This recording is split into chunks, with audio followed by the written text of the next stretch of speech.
என் அன்பு பிள்ளையே, சில நாட்களாகவே உன்னுடைய துணையின் நடவடிக்கைகளைக் கண்டு மனக்குழப்பத்தில் நீ இருந்து கொண்டிருக்கிறாய்.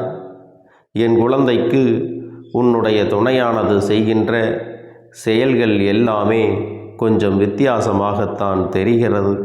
முன்பெல்லாம் இவர்கள் இப்படி இல்லையே.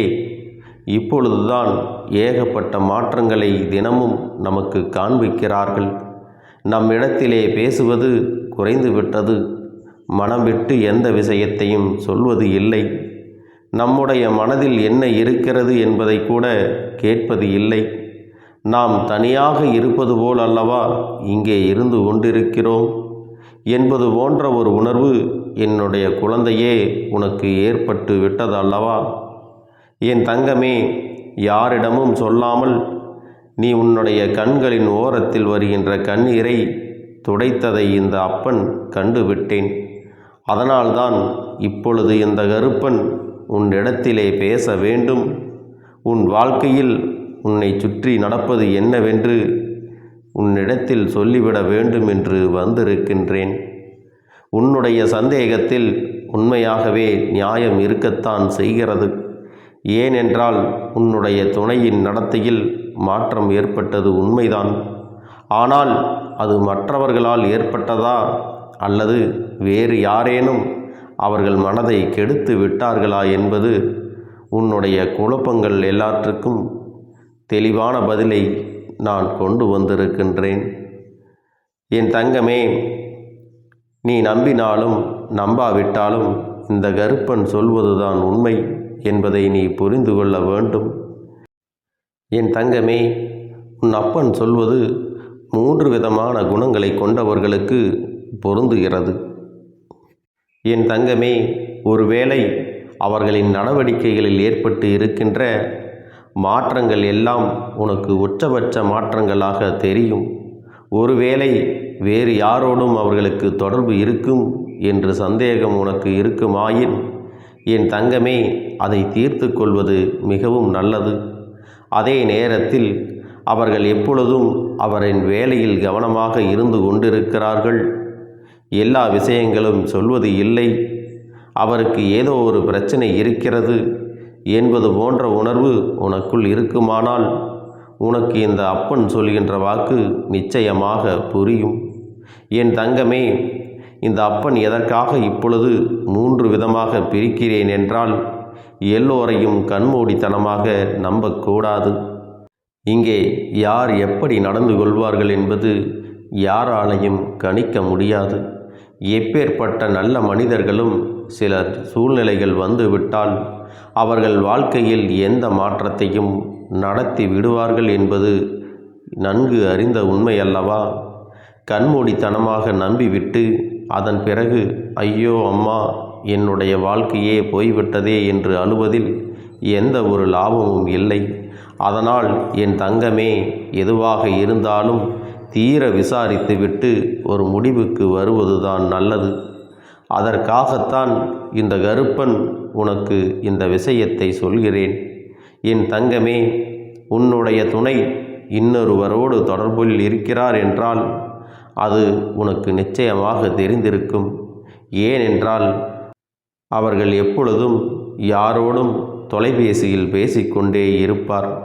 அதுவும் அன்போடு பேசுவது, மற்றவர்களோடு சிரித்து பேசிவிட்டு உன்னை கண்டால் மட்டும் எரிந்து விழுவது, இது போன்ற நடவடிக்கைகள் இருக்குமாயின் அவர்களை சற்று உன்னிப்பாக கவனிப்பதோடு மட்டுமல்லாமல் சரியான ஒரு முடிவையும் நீ எடுத்துவிட வேண்டும்.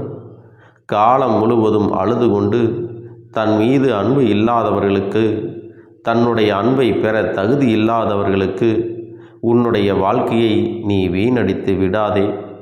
அதே நேரத்தில் நிச்சயமாக வேறு யாருடனும் அவர்களுக்கு தொடர்பு இருக்காது. என்னை தவிர அவர்கள் வேறு யாரையும் நினைக்க மாட்டார்கள் என்ற நம்பிக்கை உனக்குள் இருக்கும் பட்சத்தில் நிச்சயமாக இந்த அப்பன் சொல்கின்ற இந்த விஷயத்தை நீ சரியாக புரிந்து கொள். என் தங்கமே, உன்னுடைய வாழ்க்கை துணை சில நாட்களாகவே அவர்கள் மனதில் ஏதோ ஒரு விஷயத்தை போட்டு குழப்பிக்கொண்டே இருக்கிறார்கள். அந்த விஷயம் என்ன விஷயம் தெரியுமா? அவர்களுக்கு சில நாட்களாக ஒரு நெருக்கடி ஏற்பட்டு இருக்கிறது. அந்த நெருக்கடி பணம் சார்ந்த நெருக்கடிதான்.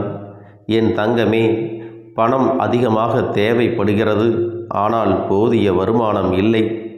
குடும்பத்தை சமாளிக்க முடியவில்லை. போதிய அளவில் பணம் கைக்கு வந்து சேராததால் இந்த வாழ்க்கையை எப்படி நடத்துவது என்று ஒரே குழப்பம். நம்மை நம்பி இருப்பவர்களுக்கு போதிய வசதிகளை நம்மால் செய்து கொடுக்க முடியவில்லை என்ற கவலை. செல்கின்ற எல்லா இடத்திலும் அவர்களுக்கு ஏகப்பட்ட பிரச்சனை வேறு. செல்கின்ற இடத்திலும் கவலை, அங்கேயும் ஏகப்பட்ட பிரச்சனைகள். வேலையில் மன நிம்மதி இல்லை. எங்கு சென்றாலும் பிரச்சனை, எதை தொட்டாலும் பிரச்சனை. எதையுமே சரியாக செய்ய முடிவது கிடையாது. வீட்டிற்கு வந்தால் சில நேரங்களில் நீ பேசுகின்ற வார்த்தைகள் அவர்கள் மனதை காயப்படுத்தி விடுகிறது. அதனால் சில நாட்கள் அமைதியாக இருக்க வேண்டும். அமைதியாக இருந்தால் மட்டும்தான் நம்மால் ஏதேனும் ஒரு நல்ல முடிவை எடுக்க முடியும். நம்முடைய குடும்பத்தை காப்பாற்ற வேண்டும் என்கின்ற உணர்வோடு அவர்கள் இருக்கின்றார்கள். என் தங்கமே, இப்பொழுது உனக்கு ஒரு சந்தேகம் வந்திருக்கும். கருப்பனே, நீ சொல்கின்ற விஷயம் ஆண்களுக்கா அல்லது பெண்களுக்கா என்று.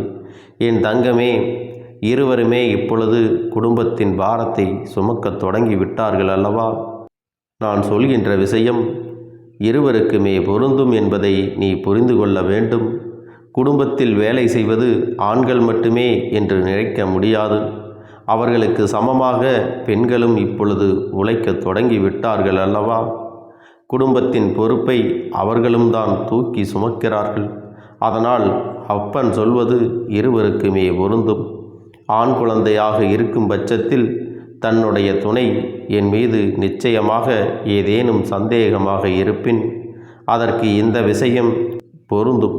பெண் குழந்தையாக இருக்கும் பட்சத்தில் தன்னுடைய கணவனின் நடவடிக்கைகளில் சந்தேகமாக இருப்பின் அவர்களுக்கும் இதுவே பொருந்தும். என் தங்கமே, அதனால் யாரையும் இங்கு பிரித்து பார்க்க வேண்டாம். எல்லோருடைய வாழ்க்கையிலும் பிரச்சனைகள் மட்டுமே, வேறு தவிர பிரச்சனைகள் இல்லாதவர்களின் வாழ்க்கை என்று எதுவும் இல்லை என்பதை புரிந்து கொள்ள வேண்டும். என் தங்கமே, மூன்றாவதாக, என் பிள்ளைகள் சில பேர் மதுவுக்கு அடிமையாகியும் குடும்பத்தை சரிவர கவனிக்காமலும் காலத்தை போக்கிக் கொண்டிருக்கிறார்கள். அப்படி இருக்கும் குடும்பங்களில் பெண்கள் படும் வேதனைகள் சொல்லி மாளாது. தன்னுடைய குடும்பத்தை காப்பாற்ற வேண்டும், தன்னுடைய குழந்தைகளை காப்பாற்ற வேண்டும், நன்றாக படிக்க வைக்க வேண்டும், இந்த சமூகத்தில் கௌரவமாக இருக்க வேண்டும், தன் வீட்டில் உள்ள குழந்தைகளுக்கு நல்ல இடத்தில் திருமணம் செய்து வைக்க வேண்டும், நல்ல காரியங்களை எல்லாம் நடத்த வேண்டும். மதுவுக்கு அடிமையாகி ஊதாரித்தனமாக சுற்றி கொண்டிருக்கின்ற ஆண்களை நம்பினால் எதுவும் நடக்காது. தான் இதையெல்லாம் நடத்தி காட்ட வேண்டும் என்று அத்தனை சுமைகளையும் தாங்கிக் கொண்டு சரியான தூக்கம் இல்லாமல் ஓய்வு இல்லாமல் ஓடிக்கொண்டிருக்கும் பெண்களை ஒருபோதும் நீ சந்தேகப்படக்கூடாது. தான் இந்த குடும்பத்தை கவனிக்கவில்லை, தன் துணையாவது இத்தனை விஷயங்களையும் செய்கிறார்களே என்று பெருமைப்பட வேண்டுமே தவிர அவர்களை ஒருபோதும் துன்புறுத்தக்கூடாது. அன்போடு நடத்த வேண்டும், ஆறுதலாக பேச வேண்டும். அவர்களுக்கு துணையாக இருந்து உதவிகள் செய்யாவிட்டாலும் கூட ஒருபோதும் உபத்திரத்தை கொடுத்துவிடக்கூடாது. என் தங்கமே, குடும்பத்தின் சூழ்நிலையை புரிந்து கொண்டவர்கள் ஒருபோதும் தன்னுடைய நிலையிலிருந்து தவற மாட்டார்கள். வேறு ஒரு உறவை நாடி செல்ல மாட்டார்கள். இதில் என்ன சந்தோஷம் இருக்கப் போகிறது? தன்னுடைய குடும்பத்தை, தன்னை சார்ந்தவர்களையும் தன்னை நம்பி இருப்பவர்களையும் காப்பாற்றுவது தானே அவர்களின் தலையாய கடமையாக இருக்கப் போகிறது. என் தங்கமே, அதனால் உனக்கு அந்த சந்தேகம் ஒரு நாளும் தேவை கிடையாது. உன்னையும் உன்னுடைய குடும்பத்தையும் எப்படி தூக்கி சுமக்கப் போகிறோமே என்ற மனபாரத்தை உள்ளே வைத்து கொண்டுதான் அவர்கள் இறுக்கமாக இருந்து கொண்டிருக்கிறார்கள். வாய்விட்டு பேச வேண்டும் என்று நினைத்தால் கூட உன்னுடைய கருத்து ஒன்றாகவும் அவருடைய கருத்து வேறாகவும் அல்லவா இருக்கிறது. அதனால் அவருக்கு ஏற்றார் போல நீ பேசி அவருடைய மனநிலையை உன்னுடைய வழிக்கு கொண்டு வர வேண்டும். வாழ்க்கையில் என்ன பிரச்சனை இருந்தாலும் 2 பேரும் சேர்ந்து சமாளித்து கொள்ளலாம். நீங்கள் மட்டும் உங்களுடைய மனதில் இருக்கின்ற எண்ணங்களில் இறுக்கமாக வைத்திருக்க வேண்டாம். எதுவாக இருந்தாலும் பேசிக்கொண்டு அதற்கான தீர்வினை இருவரும் சேர்ந்து முடிவெடுக்கலாம் என்று ஆறுதல் வார்த்தைகளை அமைதியாக உட்கார்ந்து பேச வேண்டுமே தவிர சந்தேகத்தோடு ஒரு நாளும் அவர்களை பார்க்கக்கூடாது. உன்னுடைய கனிவான வார்த்தைகள் ஒருவேளை தவறாக செல்ல நினைத்தாலும் கூட அவர்களை நல்ல வழிக்கு அழைத்து கொண்டு வந்துவிடும். யாருடைய வாழ்க்கையிலும் இது போன்ற தவறுகள் நடக்காமல் இருக்க எல்லோருமே அவர்களின் மனநிலையில் முதலில் தவறான எண்ணங்களை தூக்கி எறிந்துவிட்டு நல்ல எண்ணங்களை மட்டுமே நினைக்க வேண்டும். எப்பொழுதுமே இந்த வாழ்க்கையில் நடக்கின்ற விஷயங்கள் எல்லோருக்கும் ஒரு விதமான மனக்குழப்பத்தை தரத்தான் செய்யும்.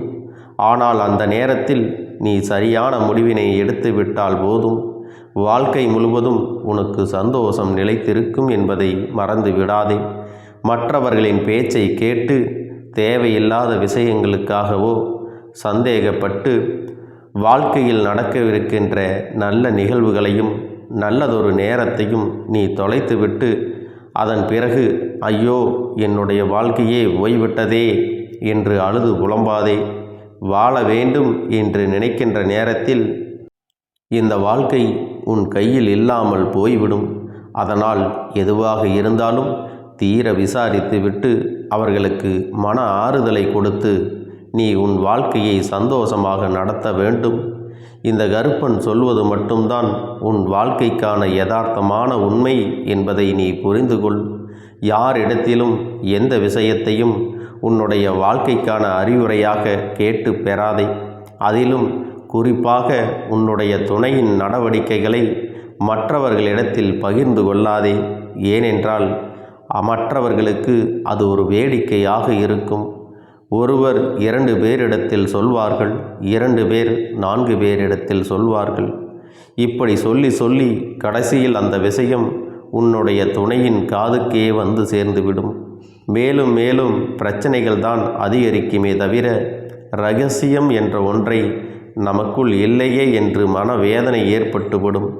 அந்த இடத்தில் எல்லாவற்றையும் புரிந்து நடந்து கொண்டால் உன் வாழ்க்கை எப்பொழுதுமே சந்தோஷமாக மட்டுமே இருக்கும். என் செல்ல குழந்தையே, இந்த கருப்பண்ணசாமியின் ஆசீர்வாதங்களும் அன்பும் துணையும் என்றென்றைக்கும் உனக்கு முழுமையாக கிடைத்து கொண்டே இருக்கும்.